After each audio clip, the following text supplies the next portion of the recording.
आप लोग के LLB एंट्रेंस से रिलेटेड राउंड और लोहिया यूनिवर्सिटी के जो बेसिक नॉलेज है वो अभी एग्ज़ाम होने वाला है, तो इसी से रिगार्डिंग मैं बात करना चाह रहा हूँ।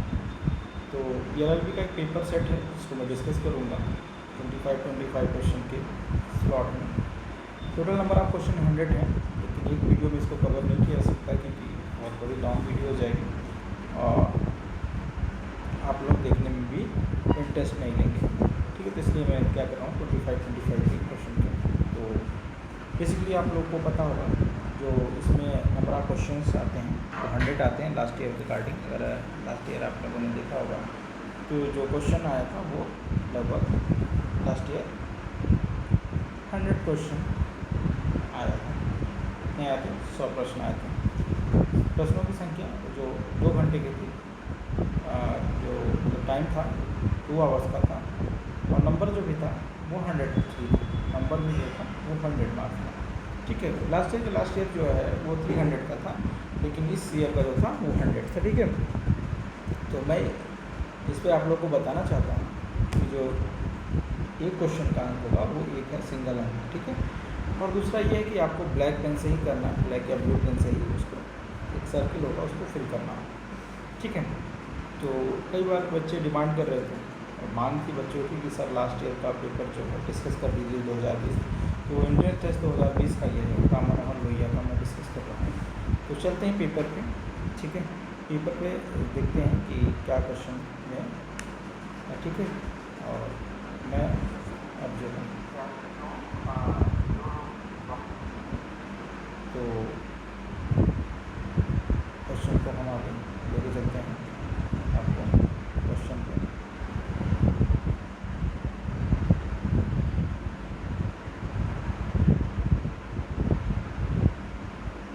तो चलिए क्वेश्चन पे देखते हैं, ठीक है। क्वेश्चन क्या है, सर्वोच्च न्यायालय के अधिकतम न्यायाधीश जिसमें मुख्य न्यायाधीश सम्मिलित हो संख्या कितनी, means what is the maximum strength, मतलब कितने maximum strength including the chief justice India in supreme court, तो कितने सुप्रीम कोर्ट में संख्या होती है।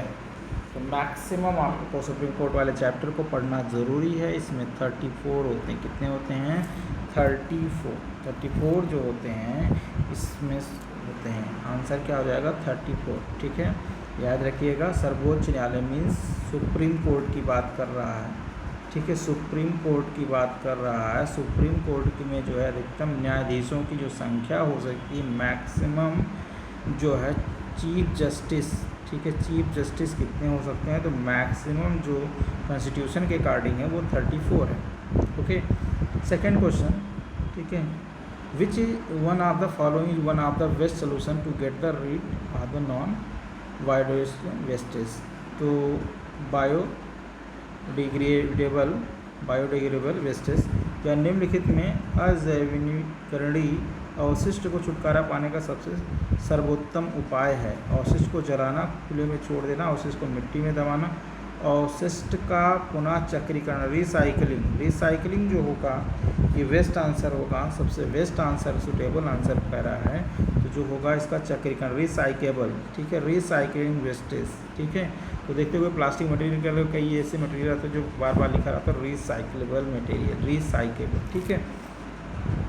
तो इसका मतलब यही होता है, ठीक है। भारत सरकार ने भारतीय रिजर्व बैंक के परामर्श के सॉवरेन गोल्ड बॉन्ड जारी करने का निर्णय लिया था। इसका न्यूनतम स्वीकार सीमा क्या थी, मतलब ये कितना मिनिमम जो है इसका लिया जा सकता है, ठीक है। तो ये जो है 1 ग्राम का सबसे मिनिमम क्या है, वो 1 ग्राम का कितना है, 1 ग्राम का सबसे मिनिमम है, सबसे मिनिमम कितना है 1 ग्राम का, ठीक है। चलिए निम्नलिखित में कौन सा राज्य पाम तेल जो आज मस्टर्ड ऑयल महंगा हुआ है क्योंकि पाम तेल का निर्यात नहीं हो, मतलब आयात नहीं हो पा रहा है, ठीक है, इंपोर्ट नहीं हो पा रहा, ठीक है। तो कहाँ से, आंध्र प्रदेश, उत्तर प्रदेश, बिहार या कर्नाटक, क्योंकि यहाँ पे बात कर रहा है, क्योंकि ये इंडिया की बात कर रहा है। कहाँ की बात कर रहा है, इंडिया की बात कर रहा है। तो यहाँ पे आंध्र प्रदेश में जो है पाम तेल हो जाता है, ठीक है। पाम तेल सबसे सस्ता तेल होता है, ठीक है, आंध्र प्रदेश। निम्नलिखित में कौन सा G7 का सदस्य नहीं था, G7 का सदस्य कौन नहीं था, ठीक है, G7 का सदस्य कौन नहीं था, ठीक है। तो ये ब्राज़ील जो है, फ्रांस तो है, ठीक है, जापान, कनाडा, ब्राज़ील जो है G7 का सदस्य नहीं है। चलिए नेक्स्ट पेज पे चलते हैं।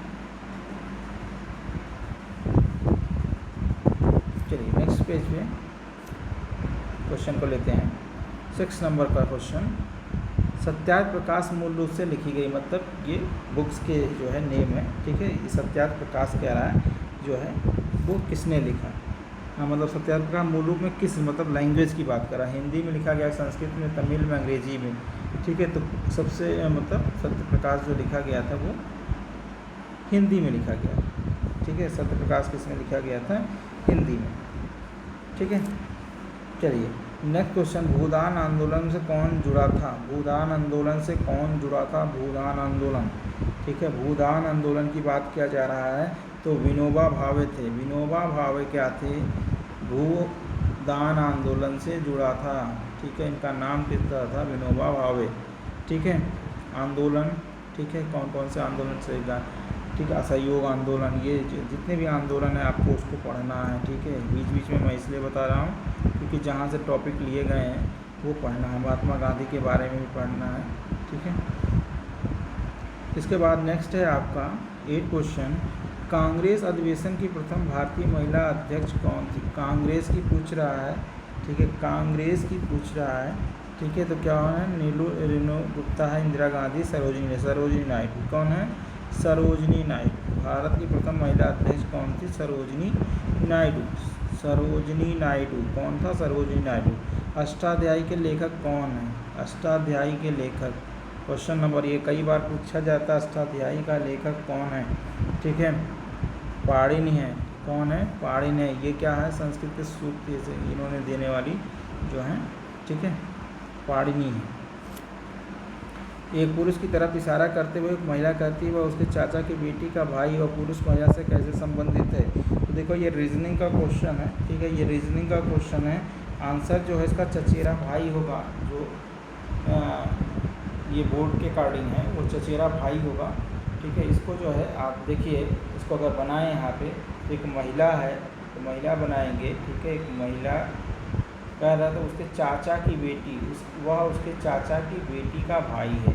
चाचा की महिला कहती है कि वह उसके चाचा के बेटी का भाई है, चाचा के बेटी की भाई, ठीक है। तो क्या हो जाएगा, महिला पुरुष से किस पास होगा, तो चचेरा भाई हो जाएगा, तो हो जाएगा चचेरा भाई, ठीक है, चाचा की बेटी का भाई है, ठीक है, चचेरा भाई हो जाएगा, ओके। तो क्वेश्चन पढ़ने से ही समझ में आ जा रहा है। चलिए 10 क्वेश्चन हो गए, आगे चलते हैं। अब देखिए यहाँ पे क्या है, clothing fires of real kitchen, ये देखिए क्वेश्चन इंग्लिश का है, ठीक है, इसको आपको पढ़ना पड़ेगा। Clothing of real kitchen is long the following no place of kitchen, they are easily to cut on the pan handle to easily range of burning to the generally in the way of highly flammable synthetic fiber can be most used and the range of near window. You should be avoid the long curtain and meet blow over the range of the catch fire, ठीक है। तो कह रहा है कि dangerous of synthetic fibre क्या है, the long sleeves they get up away the wind over the burn some the highly flammable, तो some of the highly flammable ये होगा ना, सिंथेटिक हाईली फ्लेमेबल। देखो ये आंसर यहाँ पे छिपा हुआ है, ठीक है, तो यहाँ पे क्या है, आंसर छिपा हुआ है, ठीक है, हाईली फ्लेमेबल, ठीक। चलिए तो ये होगा आपका आंसर, क्या हो जाएगा, हाईली टी, आंसर क्या हो जाएगा, T. A suitable of the paragraph is kitchen hazard, synthetic fiber, highly flammable, clothing fire, ठीक है। ये कह रहा है कि ये जो सुटेबल पैराग्राफ है किसके लिए है, किस चीज़ के लिए सुटेबल पैराग्राफ ये बनाया गया है, ठीक है। तो ये जो है किचन हैजर्ड मतलब किचन में सावधानियों के लिए ये बनाया गया, ठीक है। तो ऑप्शन ए 12 का हो जाएगा option A. The number of student who appear at the written examination increase every year, ठीक है। तो ये जो है इसका आंसर क्या हो जाएगा, रिटन एग्जामिनेशन, तो the number of student who appear at written examination increase every year, ठीक है। तो ये क्या हो जाएगा, थर्ड रिटन एग्जामिनेशन, थर्ड इसका आंसर है, एरर जिसमें आ रहा है at the written exam, the नहीं लगेगा, ठीक है, एट रिटन एग्जामिनेशन, द यहाँ पे पर्टिकुलर जो है वो एग्जामिनेशन के लिए द नहीं लगाया, ठीक है, यहाँ पे एरर है। चलिए नेक्स्ट क्वेश्चन है, हु, यहाँ भी जो है रिलेटेड किससे है, रिलेशन किससे है, वही एरर से। तो इसमें 14 नंबर में देखिए, ठीक है, इसमें भी जो है थर्ड आंसर सी जो है, when he comes to see us he usually will burning something with him, तो यहाँ पे ही यूजुअली बर्निंग, ठीक है, यहाँ पे जो है एरर है, ठीक है। चलते हैं 15 नंबर के क्वेश्चन में अगर बात करें तो यहाँ पे he did you not told me, ठीक है, यहाँ पे क्या हो जाएगा, आंसर जो आपका सही हो रहा है वो आपका बी, आंसर क्या है, बी, नॉट टोल्ड मी, ठीक है, you did you not told me, ठीक है, तो यहाँ पे टोल्ड जो है गलत हो जाएगा, ठीक है। चलिए नेक्स्ट क्वेश्चन पे चलते हैं। Ayesha receive pledging in the field top are bull group, ठीक है, तो ये 16 नंबर क्वेश्चन है। 16 नंबर क्वेश्चन में आपका आंसर देना है, तो क्या आयशा ही फ्लॉप, ठीक है, इसका जो आंसर हो जाएगा ए हो जाएगा, इसका आंसर क्या हो जाएगा, ए हो जाएगा, आंसर क्या हो जाएगा, ए, ठीक है, 16 का क्या हो जाएगा, ए।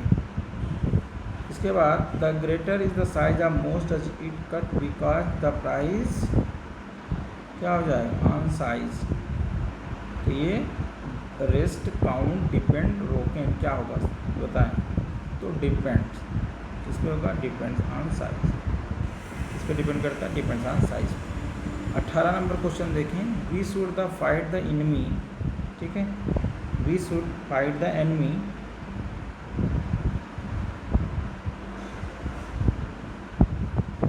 And drive him out the country, तो टूथ एंड नेल, इसका क्या होगा, टूथ एंड नेल, ऑप्शन 18, ठीक है। इसके बाद 19 का देखें, quinine act are the preventive malaria, किसके लिए, फॉर्म अगेंस्ट टू फॉर, तो अगेंस्ट होना चाहिए, 19 का क्या हो जाएगा, बी, अगेंस्ट, यही आंसर राइट है, मलेरिया के preventive, quinine act on the prevent of the against malaria, he going remain here you come, ठीक है, तो टिल क्या होगा आंसर इसका, टिल यू कम, ठीक है।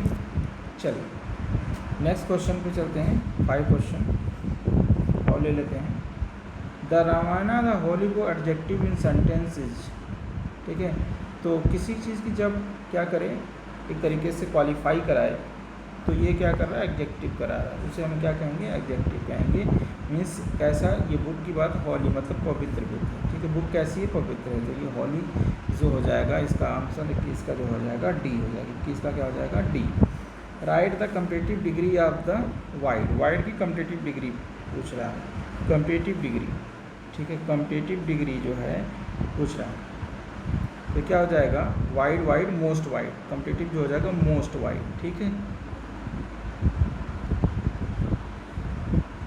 सॉरी ये इसमें वाइडर होगा, इसमें क्या होगा, वाइडर, ये ऑप्शन डी गलत होगा, ठीक, मोस्ट वाइड नहीं होगा, वाइडर होगा, वाइडर होगा, 22 में बी वाला, ठीक है, याद रखिएगा बी। चलिए नेक्स्ट 23 क्वेश्चन, नियरेस्ट की meaning word the handsome, handsome का जो होता है वो किसके लिए यूज़ किया था, नोबल, गुड लुकिंग, जेंटल, पॉलिट, ठीक है, तो ये किसके लिए, गुड लुकिंग होगा, ठीक है, nearest meaning of the handsome, ये गुड लुकिंग होगा, गुड लुकिंग, ठीक है, गुड लुकिंग। चलिए nearest meaning of the ally, ally का जो नियरेस्ट मीनिंग है वो पूछ रहा है, एलिस्ट का नियरिंग मीनिंग क्या हो जाएगा, अकम्प्लिस, अकम्प्लिस जो होगा वो हो जाएगा आपका नियरेस्ट एल की मीनिंग। नियरेस्ट मीनिंग ऑफ पैरागमेटिक, ठीक है, 25 नंबर ये लास्ट क्वेश्चन है, ठीक है, आगे के सीरीज जो है नेक्स्ट वीडियो में आपको मिलेगा, ठीक है। प्रैक्टिकल, ये क्या है, ये प्रैक्टिकल। 25 का क्या आंसर हो जाएगा? प्रैक्टिकल, नियरेस्ट में। तो बस आज के लिए इतना ही। आई होप कि आप लोगों को ये वीडियो अच्छा लगेगा और ज़्यादा से ज़्यादा लोगों के पास शेयर करिए, ज़्यादा से ज़्यादा लाइक करिए। Thank you watching this video. आज के लिए इस सेशन में इतना ही। नेक्स्ट सेशन में हम डिस्कस करेंगे